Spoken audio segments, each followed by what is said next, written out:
제가 지난 주일에 하나님의 자녀가 되었으면 하나님의 자녀다운 삶을 살아야 하는데 그 중에 가장 중요한 게 화평을 전하는 자라고 그랬죠. 화평한 자는 복이 있다고 분명히 하나님께서는 말씀하셨습니다. 그래서 우리는 화평을 전하는 자가 되어야 합니다. 마태복음 5장 9절에 말씀입니다. 이어서 거짓말을 버리고 참된 말을 하라고 했습니다. 거짓말하지 말아야 돼요. 기독교인은 어떤 경우라도 선한 말만 하고요. 추하고 입 밖에 내어서는 안 될 말은 꼭 참고 입 밖에 내지 말아야 돼요. 그리고 거짓말하지 말아야 돼요. 그러니까 우리 입에서 나오는 말은 덕을 세워지고 우리 입에서 나오는 말은 화평을 하고 평안을 줄 수 있는 얘기, 아름다운 말로 예수 그리스도의 복된 말만 전할 수 있는 저희들이 되어야 합니다. 두 번째, 하나님의 성령께 근심하게 하지 말래요. 우리가 거짓말하고 나쁜 일을 하면요, 내 안에 있는 성령 하나님이 갈 곳이 없어요. 성령 하나님이 내 안에 계시는데 내가 거짓말을 하고 자꾸 세상적인 걸로 가득 채워나가면 성령 하나님이 내 안에서 어디 계시겠어요? 근심하게 하지 말래요. 근심하는 일 해서는 안 됩니다. 이미 우리는 하나님으로부터 인치심을 받았다고 말씀드렸잖아요. 우리는 하나님으로부터 너는 내 아들이야 하고 인치심을 받았어요. 마지막 날에 영생까지 나는 너를 이끌고 갈 거야. 너의 삶을 내가 책임져 줄 거야 라고 인치심을 받은 우리는 그 인치심 받은 대로 하나님께 모든 걸 맡겨드리고 나가야 합니다. 그러니까 옛사람이 가지고 있었던 좋지 않는 거 이제는 다 버려야 돼요. 새 사람이 되었음에도 불구하고 옛사람의 것을 우리가 가지고 한다라고 하면 이건 그리스도를 믿지 않는 사람이에요. 당시 에베소 교회에도 이방인들이 많이 있었는데 이방인들이 에베소 교회에 출석하고 예수 그리스도를 믿어 구원을 받았지만 구원받은 자녀들이 이전으로 옛사람으로 돌아갈까 봐 오늘 바울은 염려스러운 말을 에베소 교회에다가 본문에서 말씀하고 있습니다. 지난주에 노암과 분냄에 대해서 말씀드렸죠. 노암은 현장에서 화를 내는 거예요. 내가 현장에서 화를 내고 싸움을 해요. 그럴 수 있다 이거예요. 사람이니까. 하지만 날이 저물기 전에 화해를 하고 그걸 풀으라고 그랬어요. 분냄은 두고 보자. 내가 너 가만두지 않을 거야 하고 꿍 하는 게 분냄이라고 말씀드렸잖아요. 넌 언젠가 내가 너한테 갚아줄 거야. 이게 분냄이에요. 이 역시 품고 있지 말아요. 우리는 노암과 분냄을 날이 저물기 전에 풀으래요. 그리고 노암과 분냄을 더디하랍니다. 보세요. 우리가 평상시 내가 아무리 잘했어요. 내가 화내고 싸움을 해요. 그러면 내가 아무리 잘했어도 결국엔 패자가 되는 거고 잘못한 사람이 승자가 돼요. 그러니까 이렇게 어리석은 짓 하지 말래요. 참고 인내하고 승리하래요. 그 길이 무엇이냐? 화내지 말래요. 꿍하지 말래요. 우리 그리스도인들은 화내지 말고 속으로 끙하는 거 하지 마십시다. 그리스도인들이 오래 참아야 하는 것은 바로 노암과 분냄을 더디해야 함을 말씀한 거예요. 절대적으로 그냥 화내는 거 웬만하면 화내지 말고요. 꿍하는 거 웬만하면 아유 그러려니 당신이 오지겠으면 저럴까 하고 이해하고 용서해야 돼요. 우리가 예수 그리스도의 성육신 사건, 예수 그리스도의 십자가 사건, 예수 그리스도의 부활의 사건 우리 봅시다. 하나님이세요. 예수 그리스도는 하나님이 이 땅에 오셨어요. 우리와 같은 육신을 입고 오셨어요. 무엇으로? 사랑으로. 그분이 흠도 죄도 없으신 분이 십자가에 못 박혀 죽으셨어요. 누구를 위하여? 우리를 위하여. 이게 사랑이잖아요. 예수 그리스도께서 3일 만에 부활하셨어요. 너희의 마지막 날 너희도 이런 부활이 있다는 것을 보여주기 위해서요. 역시 이게 무엇인가? 사랑이잖아요.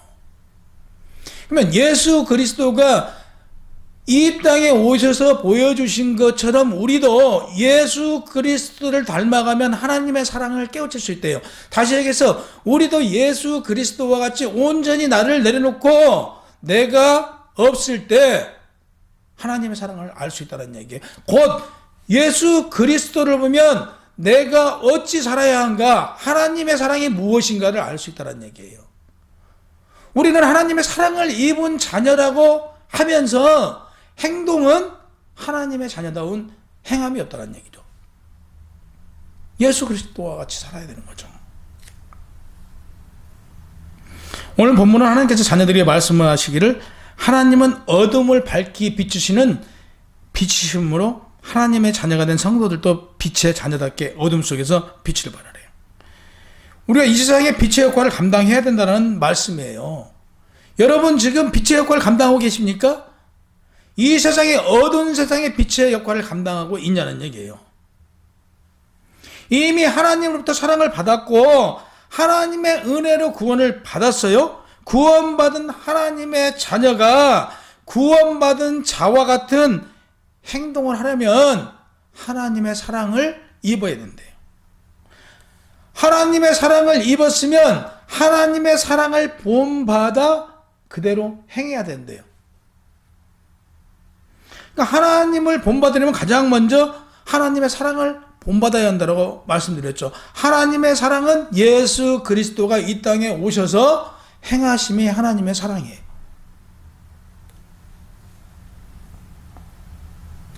하지만 보세요. 우리 예를 든다 보면 연인관계로 간다는 게 말씀을 예를 들어 본다면 연인 사이가 있어요. 근데 우연히 만났어요. 내 마음에 들지 않아요. 근데 그 여인을 내 마음에 들도록 해야 돼요. 아니 내 마음에 들지 않은데 내가 그 여인을 내 마음에 들게 할 수 있어요? 내가 내 마음에 들지 않은데 그 여인을 사랑할 수 있어요? 그게 안 되잖아요. 안 돼요. 사람의 노력과 의지로는 어떤 사랑을 내포하거나 사랑을 보여줄 수 없대요. 그러니까 내 의지로 사랑할 수 있는 것도 아니고 내 노력으로 사랑을 할 수 있는 게 아니라는 얘기죠. 내 안에 하나님의 사랑이 들어와야 되고 내가 나를 온전히 내려놓았을 때 예수 그리스도께서 성육신하신 거, 십자가에 죽으신 거, 부활하신 거, 이런 그 사랑이 내 안에서 우러러 나와야 돼요. 근데 이 사랑은 누구의 것이냐? 하나님의 사랑이 내 안에서 역사하실 때 가능하대요. 그러니까 내 의지로 사랑할 수 있는 거, 내 노력으로 사랑할 수 있는 건 아니라는 얘기예요. 하나님이 지니신 의로운 성품, 하나님이 지니신 자애로운 성품을 우리는 본받아야 돼요. 우리가 그걸 닮았을 때만이 하나님이 주신 사랑의 힘을 입어 사랑할 수 있다는 사실입니다. 이제 그리스도께서 우리를 위해 자신을 버려 하나님께 향기로운 제물이 되신 것과 같이 구원받은 성도는 하나님의 향기로운 제물이 되어야 한다라고 그래요. 아까 저도 말씀드린 대로 예수님께서 하나님의 자녀된 우리를 구원하시고 하나님이면서 하나님의 아들이신 예수 그리스도가 이 땅에 오셔서 다 보여주셨잖아요. 우리가 아직 죄인이었을 때 그리스도께서는 우리를 향하여 성육신하신 거고요. 죄도 흠도 없으신 분이 우리를 위하여 십자가에 죽으셨고요. 우리를 위하여 마지막 날에 부활하심을 증거해 주기 위해서 부활하셔서 보여주셨다는 사실이에요. 이걸 확증해 보여주셨잖아요. 우리는 이 확증을 통해서 우리도 우리 자신을 버려야 되는 거예요. 우리 자신을 버렸을 때 예수 그리스도의 사랑이 무엇인가를 깨달아져요. 우리가 말로는 예수님이 나를 위해서 죽으셨대. 예수님이 나를 위해서 부활하셨대. 이 정도는 알죠. 아니 교회 다니는 사람이 그거 모르는 사람 있나요? 그러는데 나를 온전히 내려놓고 비웠을 때만이 예수 그리스도의 사랑이 무엇인가, 하나님의 사랑이 무엇인가를 깨달아질 수 있다는 사실이에요.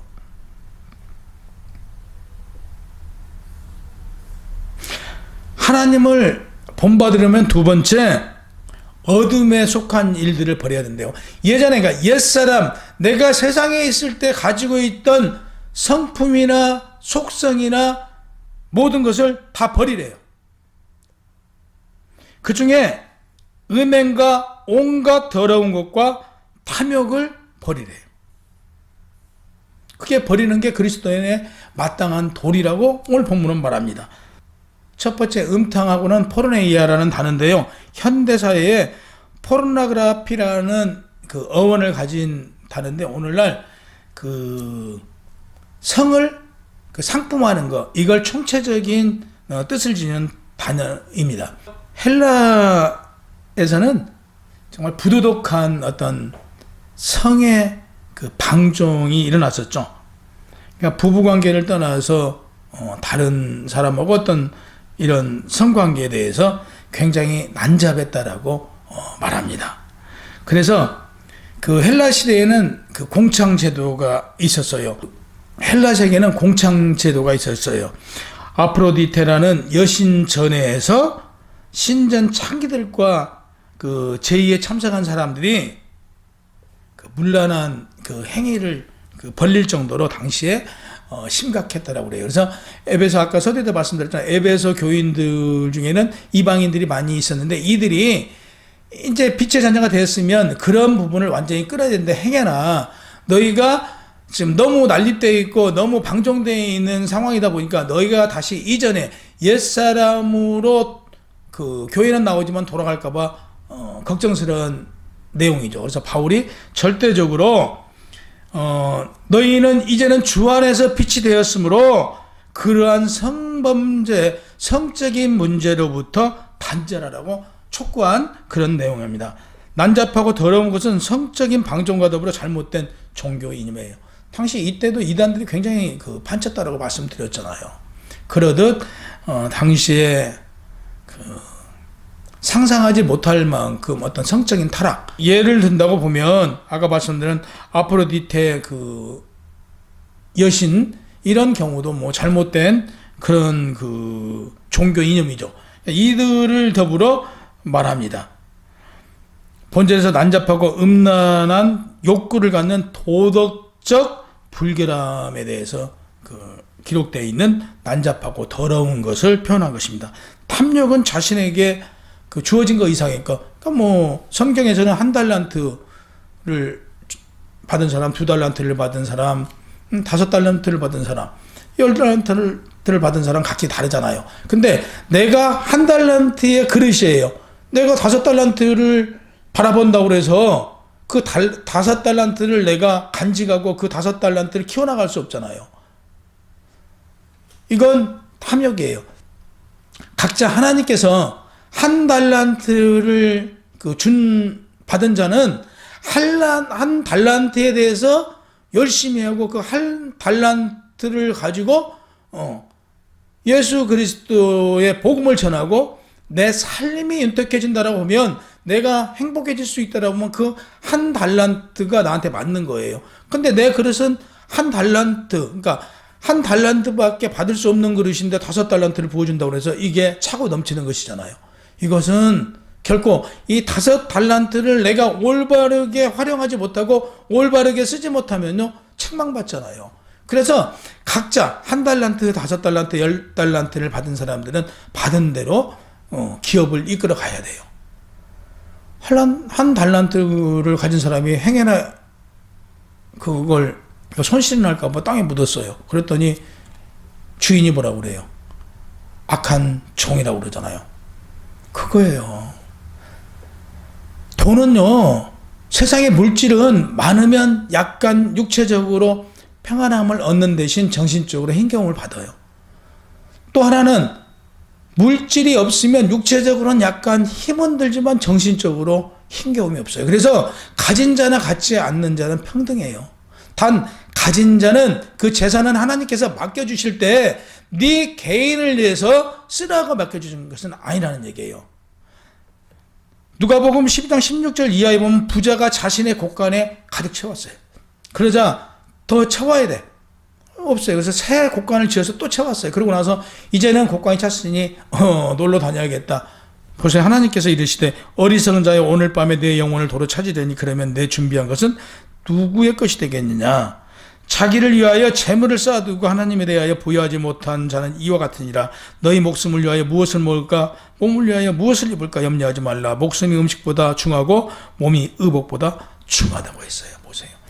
가진 자는 이웃, 내 주변에 힘겨워하고 고통받는 자가 있으면요, 그 고통을 덜어주고, 힘겨운 자가 있으면 그 힘겨움을 나눠주는 게 그리스도인의 삶이에요.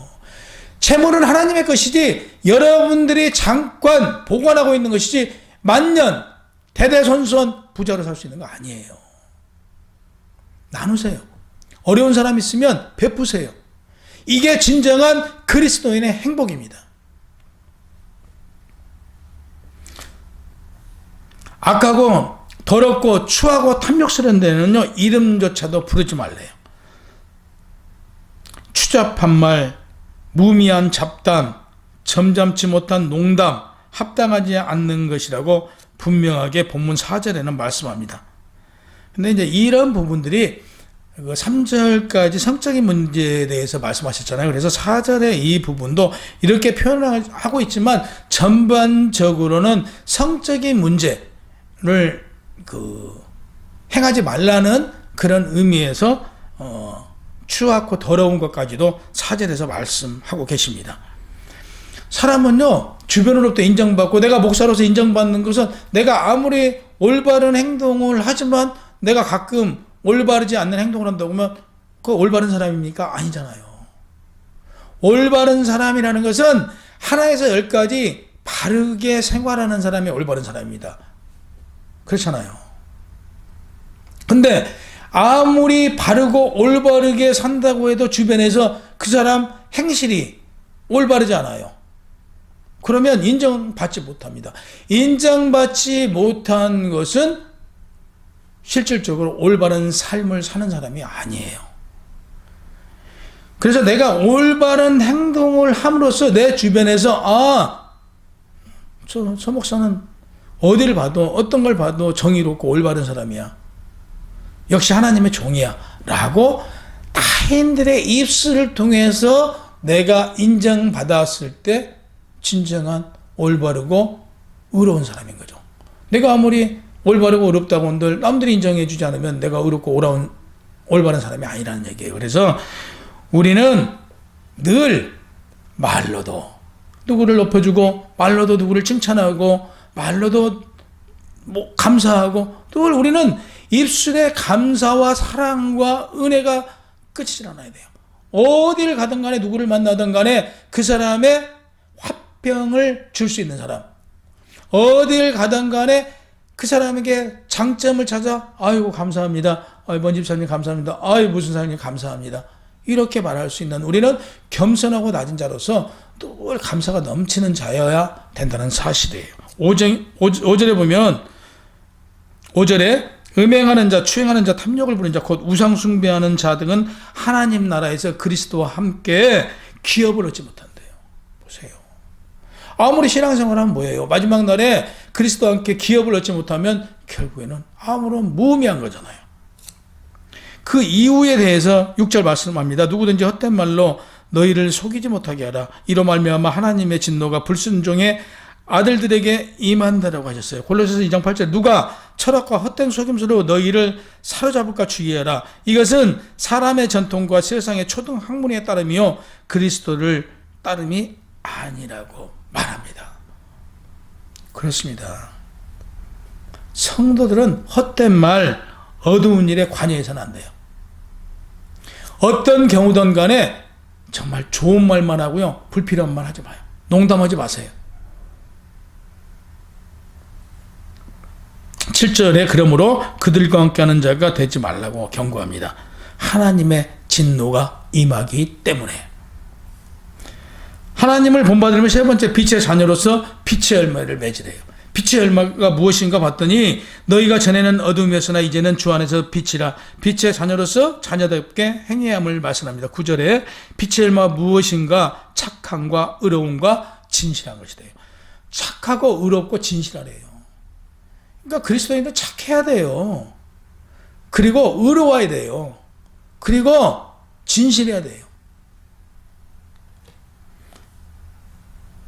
그러니까 여러분과 제가 하나님의 자녀가 되었으면 어둠의 일들에 대해서는 관여하지 말아야 되고 빛으로 밝히 드러내야 한대요. 10절 주를 기쁘게 하는 일 무엇인가 말씀을 뼈대라에 기도하고 옥석을 가리어 시험해 보래요. 우리는 늘상요 우리 스스로 모든 일을 행하면서 내 뜻대로가 아니고 하나님께서 왜 내게 이걸 주셨을까? 하나님께서 왜 이 일을 내게 하라고 하셨을까? 하나님의 그 뜻이 무엇인가를 내 스스로 깨달아져야 돼요. 그래서 나에게 이 일을 하라는 것은 이걸 나한테 깨달아지라고 하셨구나. 이 일을 하나님께서 나에게 시켰던 것은 이걸 통해서 무엇인가 알고 다시는 여기에 대해서 반복하지 말라고 나에게 하셨구나라고 알아가야 돼요. 그리고 아까도 말씀드렸지만 지적해 주신 분 감사해야 돼요. 우리는 마음밭이 옥토밭이어야 돼요. 내 마음밭이 옥토밭이 못되면요 나에게 좋은 말을 해줘요. 나의 잘못된 행동을 지적해줘요. 여기에 대해서 감사해야 되는 거죠. 네가 뭔데 나한테 나를 지적해. 이러면요 발전이 없어요. 하나님의 사람은요 가장 중요한 게 누군가가 어떤 입술을 통해서 나에게 나의 잘못된 부분을 지적해주면 감사하는 마음으로 아멘 해야 돼요. 우리는 교회 안에서 우리 성도들 중에 누가 뭔가를 잘못됐어요. 무엇인가 이상해요. 그러면요 우리는 그걸 그냥 넘어가서는 안 돼요. 목사인 저도 장로도 권사님도 집사님도 그냥 나 몰라라 하고 아이고 내일 아니니까 그러면요 그 영은 죽어요. 목사인 저도 장로님도 권사님도 뭔 집사님 그거 좀 이상한 것 같아요. 그게 하나님의 관점에서 보았을 때 옳을까요 옳지 않을까요 라고 지적을 해줘야 돼요.